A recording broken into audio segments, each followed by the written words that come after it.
पूजा अभी भी ऐसी लगती है, वो तो फॉर्मेलिटी है, वो तो क्रियाकांड है, वो तो जड़ की क्रिया है। भाई साहब उपादान से पूजा होती है, निमित्तों से पूजा भी नहीं होती। बहुत गहरे बात है बेटे, बहुत गहरी बात। किसका नाम निजरा है? काय से संख्यात गुणी असंख्यात गुणी निजरा होगी? बताओ। मतलब अभी तुम मेरे पास आओ और कोई कहे पंडित जी हमें ब्रह्मचर्य लेना है, आप बताओ क्या करें? लेना है? हाँ ले लो, अच्छी बात है, बढ़िया। क्यों ऐसे क्यों कह रहे? झटका क्यों लगा था तुम्हें? हाँ अब वैसे देखो भैया, ब्रह्मचर्य तो खैर अच्छी चीज है, लेकिन परिणाम टिके तब कोई बात। भारी फ्यूज बल्ब टायर की हवा निकल रही है। देख लो जमाना ऐसा ही है, समाज साथ नहीं देती, कोई साथ नहीं देता, पानी तक को नहीं पूछते, पता को नहीं पूछते, कपड़ा भी भैया हमें कहना पड़ता जब कपड़ा देते, कभी जब कभी कहो सुबह ढंग से रोटी बना के देने, रोटी नहीं देती। बहुत समाज खराब है, दुनिया खराब है, पंचम काल ढोर कहीं के। निमित्तों को दोष देकर के तू महंत बनना चाहता है? तो जी के शब्द है जी, आप तो महंत रहना चाहता है, तूने ऊपर से क्रिया ओढ़ ली। विशुद्धि बोल, विशुद्धि उपादान की चीज़ है, यदि उपादान में विशुद्धि नहीं, बाहर कभी कुछ नहीं मिलेगा आपको। और सुन, मिल भी जाएगा तो तू प्रमादी होगा। सुन, आदिनाथ भगवान को चौथे काल में नहीं, तीसरे काल में, तीसरा काल क्यों कह रहा हूँ, तीसरे काल में कोई असुविधा नहीं होती, कोई प्रतिकूलता नहीं होती। आदिनाथ भगवान को तीसरे काल में मोक्ष हुआ है, और फिर भी 13 महीने 9 दिन आहार नहीं मिला। तू तो पंचम काल का रोना रो रहा है। उनने तो नहीं कहा, उनने तो ऐसा नहीं लिखा जिनवाणी में, और ये मेरे से एक बहुत बड़ी ब्लंडर मिस्टेक हो गई, मौन लेने से पहले मुझे उपदेश देना चाहिए था। काहे का कि अब मुनि परंपरा प्रारंभ होगी, सो नवदा भक्ति ऐसे करना, ऐसे ऐसे करना, आहार ऐसे। उन्होंने तो नहीं लिखा ऐसे।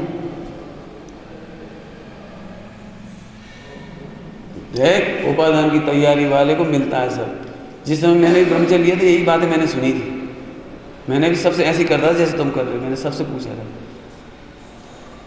मुझे हताशा करने की कोशिश की, बहुत नेगेटिव मिला, मुझे भी मिला। मैं बहुत टेंशन में आ गया था सन 80 में, कि अब मेरा क्या करूं? एलोपैथी के बिना काम चलता नहीं दिख रहा, फला के बिना काम चलता नहीं दिख रहा, पानी तक शुद्ध नहीं मिलता, दूध शुद्ध नहीं मिलता, पंडितों की भी हालत ऐसी है, फला की भी हालत ऐसी है, सब। मैंने बहुत चिंता से एक दिन भोजन के समय अपनी माँ से पूछी थी ये बात, क्या करना चाहिए? चारों तरफ से शिष्टाचार दिख रहा, मैं क्या करूं? तो मेरी माँ ने एक बात कहा था, बेटा कोई क्या करता है ये हमें नहीं देखना चाहिए, हम क्या करते हैं ये हमें देखना चाहिए। इतना सा उत्तर उनका मेरे लिए मील का पत्थर साबित हुआ। मैंने बहुत चिंतन किया इस बात पर, यदि बाढ़ आ गई हो, बाढ़, और सब डूब के मर रहे हो और मुझे नहीं डूबना है, तो मैं क्या करूं? वे मर गए, वे तैराक मर गए, वो बड़ा तैराक मर गया, वो किनारे पर आके मर गया, वो उधर मर गया, और क्या करूं? तुम क्या करोगे? क्या करोगे यार? फिर मरते हुए देखकर तुम भी अपने अंधो भैया, क्रमबद्ध पर्याय। अब जो होगा सो खा लेंगे। मैंने आज तक एडजस्ट नहीं किया, जो होगा सो खा लेंगे। और आज पूरे हिंदुस्तान में मेरे लिए जो मुझे चाहिए ना वो ही मिल रहा है, पूरे हिंदुस्तान में। मैं कर्नाटक से लेके गुवाहाटी, आसाम तक सभी जगह जा रहा हूँ, सारी दुनिया में जा रहा हूँ। मुझे कभी एक दिन भी भूखा नहीं रहना पड़ा। मैं इसलिए कह रहा हूँ बेटे, उपादान की तैयारी करेगी ना, बेस बदलने से काम नहीं चलेगा। गणेश प्रसाद जी बर्णी जी के पत्र पढ़ना, उन्होंने लिखा है, मेरे पूरे जीवन के अनुभव से मैं कहता हूँ कि बेस बदलने से परिणाम ईश्वर जाते। परिणाम है उपादान। अब पता ना मोक्ष कैसे हो जाएगा? मोक्ष तो छोड़ो, स्वर्ग कैसे हो जाएगा? लाभ करना नहीं हो, सिद्ध करो जरा। भाव उपादान के बिना किसी का स्वर्ग हो जाए तो ऐसे पोपा भाई का राज है। निर्जरा हो जाएगी, निर्जरा ऐसे होती है। निर्जरा नाम का एक पदार्थ है, आत्मा की ही एक पर्याय का नाम निर्जरा है, और वह सार्थक है, प्रयोजनभूत काम करती है। आश्रव आश्रव का प्रयोजनभूत काम करता है, पुण्य पुण्य का प्रयोजनभूत कार्य करता है, पाप पाप का प्रयोजनभूत कार्य करता है। और संबर और निर्जरा बहुत बहुत विज्ञान घन का नाम है निर्जरा। विज्ञान घन आइसक्रीम का दृष्टांत दिया है आपको, घी का दृष्टांत दिया है। तुम्हें जरा से कह दे, जरा सुन रहे जरा कह दे तो दूध डुल जाता तुम्हारे जरा में, दूध डुल जाता, मैंने गुस्सा आ जाता तुम्हें, भाई साहब हमें क्यों डांटा, सबके सामने क्यों डांटा, जब देखो जब टोकते ही रहते। जे है तुम्हारा पतला दूध, संभाल नहीं पाते तुम दूध की तपेली, जरा टोका सोई ढुलक गया, जरा कोई डांट दिया सोई ढुलक गया। दिगंबर मुनिराज उपसर करने आ गए। जी जी है,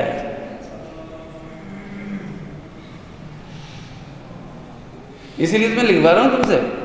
मुझे भगवान ही, तुमने कितनी बार लिखा बोलो, कितने पेज भरे अभी तक हैं? बहुत कम भरे बेटे।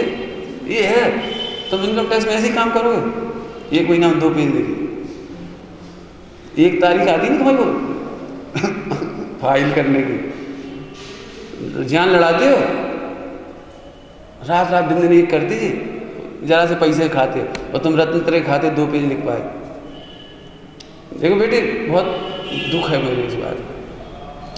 मैं तो क्या कहूँ, मैं उसके चरणों को धो के पी जाना चाहता हूँ, जो मुझे ऐसा साधक मिल जाए।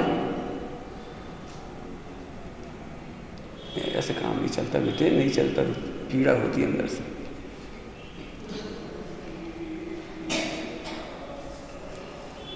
गहरा मार गए बेटे। सम्मा मिश्रा काहे को कहते, किसको नाम नहीं खबर पड़ी अभी। अंदर की विशुद्धि उपादान है, उसके बल पर निमित्त नैमित्तिक संबंध होता है। ध्यान रखना।